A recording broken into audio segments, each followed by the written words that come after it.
Hello, good morning friends. ఎలా ఉన్నారు? నేను మీ ప్రసన్న కాకర్ల. ఈరోజు బ్రేక్ఫాస్ట్ రాగి ఇడ్లీ. బాగుందా? ఇదో రాగి ఇడ్లీ తీస్తున్నాను. చూడటానికి ఎలా ఉంటుంది కానీ హెల్త్ కదా, అన్నీ తినాలి మనం.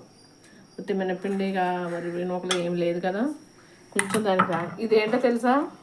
ఇదేంటో గెస్ట్ చేయగలరా? ఇది ఆనపకాయ తొక్క పచ్చడి, కొత్తిమీర, ఉల్లిపాయ, పచ్చిమిరకాయ అన్నీ మిక్స్ కొట్టి, పచ్చిమిరకాయ అన్నీ మిక్స్ కొట్టి, కొత్తిమీర అన్నీ గ్రీన్ చట్నీలో వచ్చింది. బాగుంటుంది. కొంచెం స్వీట్ వేసాము. సుస్వరా, ఇదిగో నీ తొక్కల ఇన్స్పిరేషన్ కాదు, ఇది ఎప్పుడు చేస్తాం. మా అమ్మ ఎప్పుడు వేస్తుంది. ఇక నీకు చూపిస్తున్నాను ఈరోజు. అదిగో తీగ బాగుంది. నీలాగా కొంచెం బెల్లం వేసుకుంటే ఇదిగో కదా, నైస్గా ఉంది కదా. సరే, బాయ్ బాయ్.